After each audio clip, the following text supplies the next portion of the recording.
Hey friends, how's it going? It's your old pal SVH coming at you today with a nature nugget. How's that? A daily nugget from nature. I'm over here at Griffith Park, one of my favorite little hangouts. Doing a little trail here, and yeah, it's a really beautiful day. Had some really nice views. Close to the bottom now here, but I'm still out here in the trees, kicking it in nature on one of the little off trails here, as I often do. And yeah, I wanted to share a little daily nugget for today. Today's comes from the Bowl of Sake by Hazrat Nayat Khan, and it is dated for today, April 17th. It is the surface of the sea that makes waves and roaring breakers. The depth is silent. It is the surface of the sea that makes waves and roaring breakers. The depth is silent. So yeah, when you stop and you think about what this really means and what it represents, in my opinion, it really stands for, the, there's a story that I told, it immediately came to mind, so now I got to kind of switch gears here, about one time I went to a friend's house, and this is in my book, Mind Over Metal. I told the story, but there's I was sitting there waiting for my friend to come out, and I was looking at his pool, and I saw this big shadow on the bottom of the pool that looked like an alien. And I was trying to figure out where this shadow was coming from. I knew something was making the shadow, and eventually I found a little honeybee like floating on the water, swimming around, and it was creating this shadow in the depth.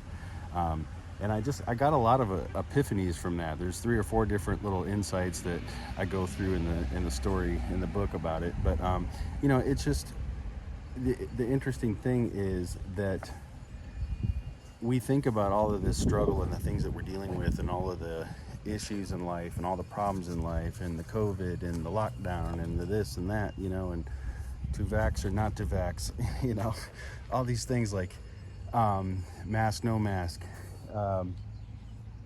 Man, it's hard, because all that's creating waves. It's creating these breakers that are tossing us around and making it hard for us to really focus on truth and reality. And the reality is that our truth lies in the depths, in the silence, in the stillness of our own voice.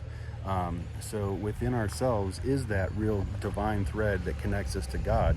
And when you're in that space of silence within, and you really hear your own voice and your own inner spirit, then things start to make sense. Things start to open up. Things start to come about to where you start to question what most people call reality, and you start to see reality for what it really is, because truth becomes more evident and more of your reality. Yeah, so that's just kind of what comes off the cuff.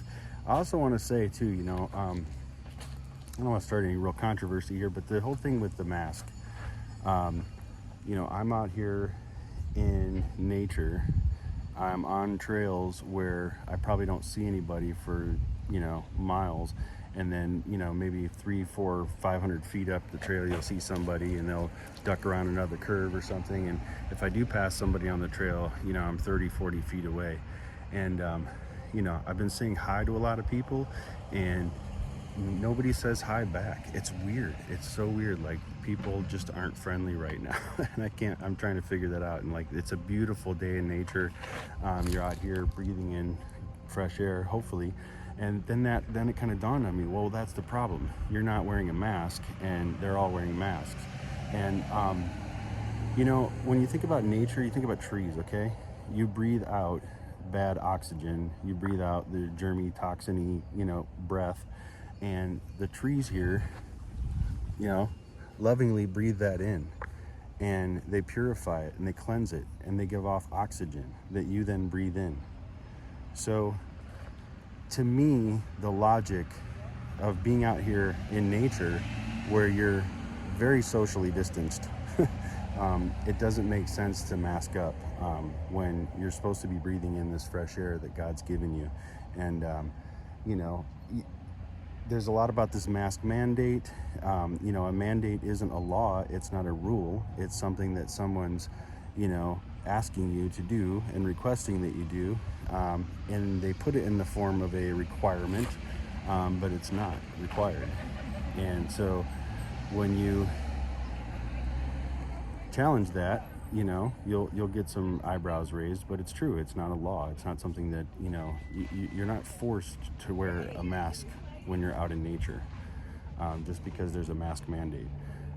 There's no particular code enforcement here that I know about. There is in Burbank downtown, because I got busted by them the other day, and they said that you're correct, that it's not a law, it's not an enforceable law, but the city has a code, and the code is to enforce masks in different areas of the downtown, and so they're enforcing the code.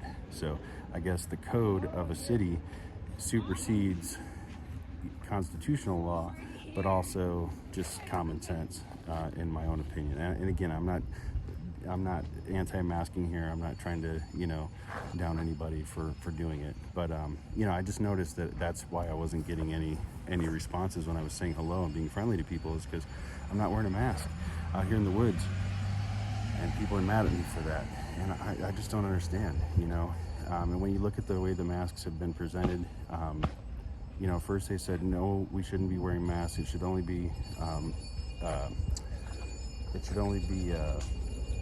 first responders and healthcare workers and things like that, and they should only be KN95 masks, right? And then all of a sudden that switched to, oh yeah, everybody should mask up, but they got to be KN95 masks, which are really hard to get. Then it became, oh, any kind of mouth covering would work. A bandana, you can use an old sock, an old t-shirt, and then you got Al Roker on TV in the morning, showing people how to make their own mask out of like old clothes and stuff, hair ties and whatever. And, and then it's been said, it works, it doesn't work.